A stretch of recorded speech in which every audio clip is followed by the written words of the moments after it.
This is a Pinus Halepensis that has failed onto a Quercus Agrifolia, California live oak and Aleppo Pine. We had the station fire here in Southern California end of August 2009. The trees that burned in the fire, damaged beyond restoration, have been removed. The remaining trees were allowed to stay. The largest one and the most exposed tree in the grove is the one that failed. And it has failed, unfortunately, onto a very valuable California native, Quercus Agrifolia, and has done tremendous damage to it. The trunk is still intact. The main structural armature is still there. We're hoping to recut the breakages and treat the end grains and see if we can restore a viable tree back again out of this failure. So this is a bit of a recovery that we're after here today. We have a very difficult and dangerous dismantling to accomplish. We want to get this pine apart and down without doing further damage to the oak or putting our climber at risk. One of the other planned concerns that we have is we don't want this trunk, this fallen trunk, to then roll down the bank and damage any other trees. We've got a nice oak, relatively undamaged in this failure, just adjacent to the failure spot. So what we're going to do as we take apart, we're going to leave some lateral limbs underneath to act as a kind of a cradle, sort of an anti-roll structures that we're going to retain on the side of the trunk of that Aleppo so that when we drop it, the trunk does not roll down the bank. We want it to be caught and snagged on the bank where we can safely dismantle it from the ground. So first, everything that is unsupported, that is not bearing on the oak, everything beyond our support point, we're going to dismantle all those structures first so that we're taking off as much weight from the structure as we can before we make our big drop. And we do have to finally have a moment here where we're going to have to drop that main stem all the way to the ground. We want to do that in such a way that we don't cause further harm to the oaks that remain. So it's a very careful job. We're going to do it in stages. We're taking our time. We're using teamwork. We're going to rig and lower with ropes as needed. Much of this we can simply allow to drop. We don't have many targets down below us in this canyon, so we're going to be able to cut away and just let material drop. The climber is going to be rigged in the oak itself. The oak is still viable, is still strong, still established in the ground. It has not budged. It has not tipped or yielded. It has broken off several important structural limbs.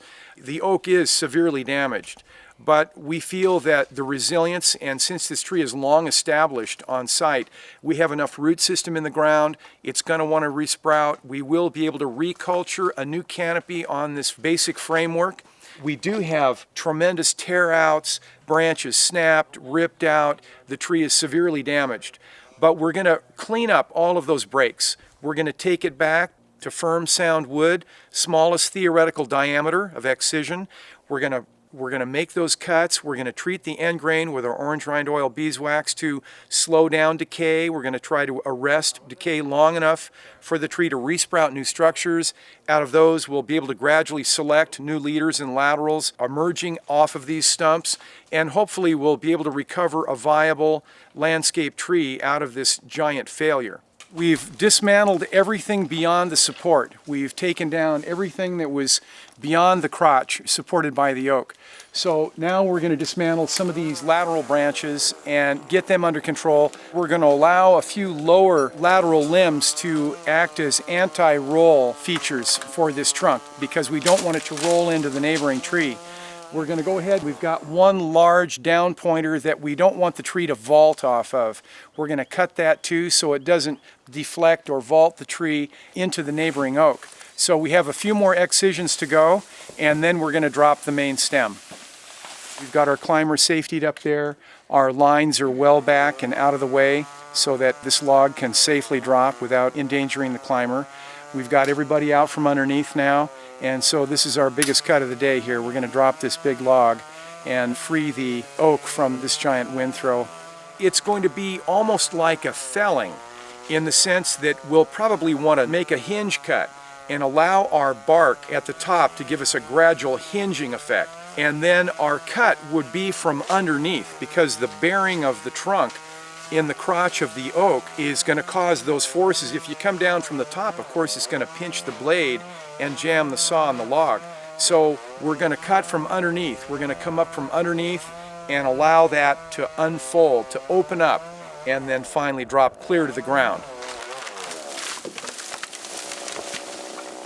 Arboriculture is not for the faint of heart or the wimpy. As you see, we have freed the oak almost completely of all the tree failure that occurred on top of it. We have just a few lateral limbs here that are caught in the crotch there. We're going to fish them out of there and get them down. We've got a huge cleanup ahead of us here, but we've unraveled this tangle, and now we feel that since the oak does have good vital signs before the injury, that we have a good prognosis for the tree's future. There's going to have to be a lot of resprout and a lot of recovery on the tree's end to reassert itself, to establish new vascular pathways, new leaders, new tips, but we feel the tree will do this. We don't really do removals. We're mainly in the restoration work with respect to trees, and so we don't often face big excisions, big dismantles like this. There's a lot of removal crews that do, and it is the most dangerous part of arboriculture. There's a lot more work to do, but most of the danger is behind us now.